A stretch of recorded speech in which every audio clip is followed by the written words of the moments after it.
पौलस्त्य, अग्नि और ऋणमोचन नामक तीर्थों का महात्म्य। ब्रह्मा जी कहते हैं, उसके आगे पौलस्त्य तीर्थ है जो मनुष्य को सब प्रकार की सिद्धि देने वाला है। मैं उसके प्रभाव का वर्णन करता हूं। वह छिने हुए राज्य की भी प्राप्ति कराता है। विश्वामुनि के ज्येष्ठ पुत्र कुबेर, जो रिद्धि सिद्धि से संपन्न और उत्तर दिशा के स्वामी हैं, पहले लंका के राजा थे। उनके सौतेले भाई रावण, कुंभकर्ण और विभीषण बड़े बलवान थे। यद्यपि वे भी विश्रवा के ही पुत्र थे, तथापि राक्षस पुत्री कैकसी के गर्भ से उत्पन्न होने के कारण राक्षस कहलाते थे। वे तीनों भाई तपस्या करने के लिए वन में गए।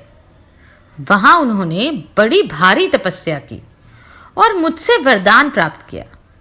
तदनंतर अपने मामा मरीच के तथा नाना और माता के कहने से रावण ने कुबेर से लंका की राजधानी अपने लिए मांगी। इस बात को लेकर दोनों भाइयों में भारी शत्रुता हो गई।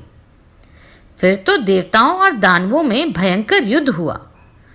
रावण ने अपने बड़े भाई कुबेर को युद्ध में हराकर पुष्पक विमान और लंकापुरी पर अधिकार जमा लिया तथा तीनों लोकों में घोषणा कर दी, जो भी मेरे भाई को आश्रय देगा वह मेरे हाथों मारा जाएगा।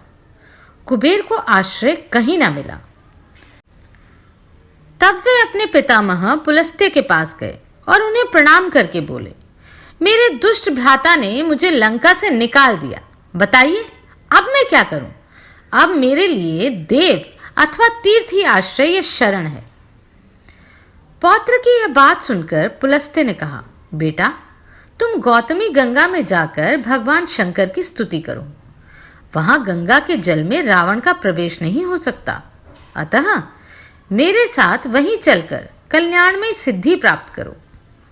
कुबेर ने बहुत अच्छा कहकर उनकी आज्ञा स्वीकार की और पत्नी, पिता, माता तथा वृद्ध महर्षि पुलस्त्य के साथ गौतमी गंगा के तट पर गए। वहां गंगा में स्नान करके पवित्र हो कुबेर भोग मोक्ष के दाता देव देवेश्वर भगवान शिव की स्तुति करने लगे। शंभो, आप ही इस चराचर जगत के स्वामी हैं, दूसरा कोई नहीं। जो लोग आपकी भी अवहेलना करके मोहवश धृष्टता करते हैं, वे शोक के ही योग्य हैं। आप अपनी 8 मूर्तियों द्वारा संपूर्ण जगत का भरण पोषण करते हैं। आपकी आज्ञा से ही सब लोग चेष्टा करते हैं, तथापि विद्वान पुरुष ही आपकी महिमा को कुछ कुछ जान पाते हैं। अज्ञानी पुरुष आप पुरातन प्रभु को कभी नहीं जान सकता। एक दिन जगदम्बा पार्वती ने अपने शरीर के मैल से एक पुतला बनाकर रख दिया और परिहास में आपसे कहा, देव, यह आपका शूरवीर पुत्र है। उस पर आपकी कृपा दृष्टि हुई और वह विघ्नों का राजा गणेश बन गया। अहो, महेश्वर की दृष्टि का इतना अद्भुत प्रभाव! जब कामदेव भस्म हो गया और रति उसके लिए विलाप करने लगी, तब दयामयी माता पार्वती ने आंसू बहाते हुए आपकी ओर देखा। भगवान, इन बेचारों का दाम्पत्य सुख छिन गया। तब आपने उस पर कृपा की। कामदेव मनोभाव हो गया, वह रति की मनोभूमि में प्रकट हो गया। इस प्रकार उमा सहित महादेव की कृपा से रति ने पूर्ण सौभाग्य प्राप्त किया।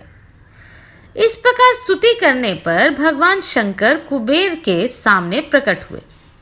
उन्होंने वर मांगने के लिए कहा, किंतु हर्षतिरेक के कारण कुबेर के मुख से कोई बात ही नहीं निकली। इसी समय आकाशवाणी हुई।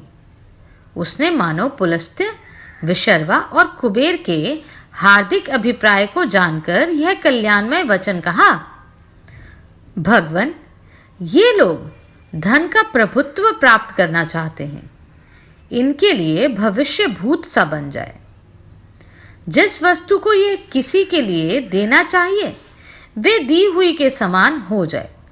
जो वस्तु ये स्वयं प्राप्त करना चाहे, वह पहले ही इनके सामने प्रस्तुत हो जाए।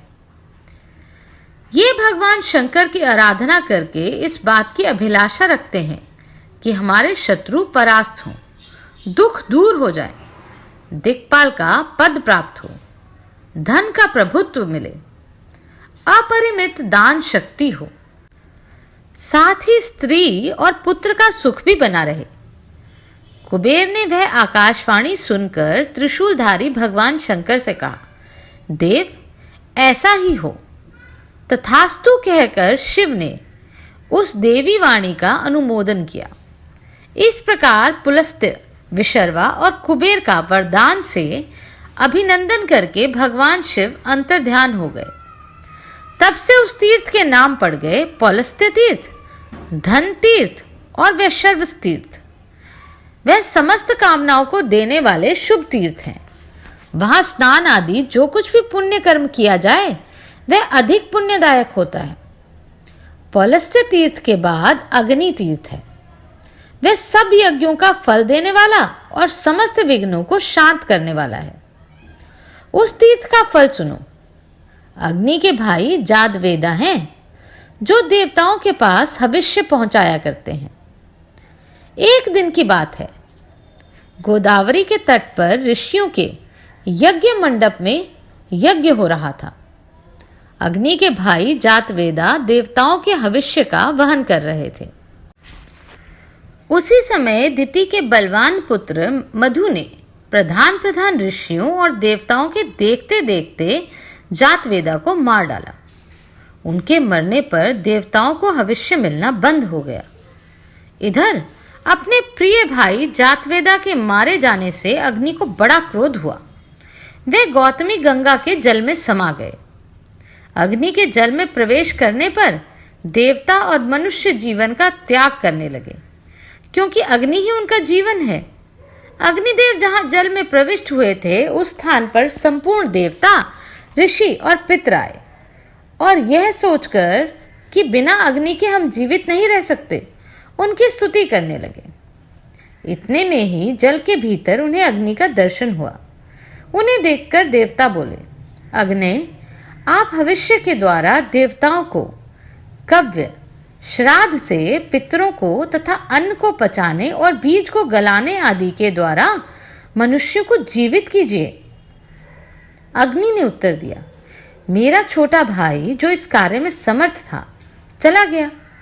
आप लोगों का काम करने में जातवेदा की जो गति हुई वह मेरा भी हो सकती है।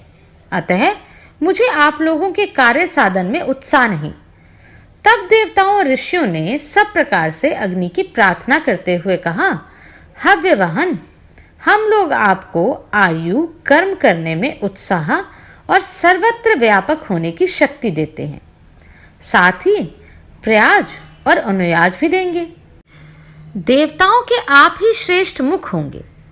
पहली आहुतियां आपको ही मिलेंगी। आप जो द्रव्य हमें देंगे वही हम भोजन करेंगे। इस आश्वासन से अग्निदेव प्रसन्न हुए। उन्हें इस लोक और परलोक में व्यापक रहने की शक्ति प्राप्त हुई। वे सर्वत्र निर्भय हो गए। जातवेदा, बृहद्दान, सप्तार्ची, नील लोहित, जलगर्भ, शमीगर्भ और यज्ञगर्भ, इन नामों से उन्हीं का बोध होने लगा। देवताओं ने अग्नि को जल से निकाला और जातवेदा तथा अग्नि दोनों के पद पर उनका अभिषेक किया।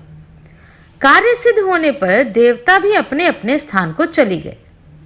तभी से वह स्थान बहिन तीर्थ कहलाता है। वहां 700 उत्तम तीर्थों का निवास है। जो जीवात्मा पुरुष उन तीर्थों में स्नान और दान करते हैं उसे अश्वमेध यज्ञ का पूरा फल प्राप्त होता है। वही देव तीर्थ, अग्नि तीर्थ और जातवेदस तीर्थ भी है। अग्नि द्वारा स्थापित अनेक वर्णों के शिवलिंग भी वहां दर्शन होते हैं। उसके दर्शन से सब यज्ञों का फल प्राप्त होता है। उसके बाद ऋणमोचन नामक तीर्थ है, जिसके महत्व को वेद वेता पुरुष जानते हैं। नारद, मैं उसके स्वरूप को बतलाता हूं, मन लगाकर सुनो। कक्षीवाहन का ज्येष्ठ पुत्र पृथुश्रवा था। वह वैराग्य के कारण ना तो विवाह करता था ना अग्निहोत्र ही। कक्षीवाहन का कनिष्ठ पुत्र भी विवाह के योग्य हो गया था। तो भी उसने परिवृत्ति होने के भय से विवाह और अग्निहोत्र नहीं किए। तब पितरों ने कक्षीवाहन के दोनों पुत्रों से पृथक पृथक कहा, तुम देव ऋण, ऋषि ऋण और पितृ ऋण से मुक्त होने के लिए विवाह करो। ज्येष्ठ पुत्र ने कहा, नहीं, कैसा ऋण? कौन उससे मुक्त होता है? छोटे पुत्र ने उत्तर दिया, बड़े भाई के अविवाहित रहते मेरा विवाह करना उचित नहीं, अन्यथा परिवृत्ति होने का भय है। तब पितरों ने उन दोनों से कहा, तुम लोग गौतमी गंगा में जाकर स्नान करो। गौतमी का स्नान सब मनोरथों को सिद्ध करने वाला है। गौतमी गंगा तीनों लोकों को पवित्र करने वाली है। उनके जल में श्रद्धा पूर्वक स्नान और तर्पण करो। गौतमी का दर्शन, बंदन और ध्यान करने से समस्त कामनाएं पूर्ण होती हैं।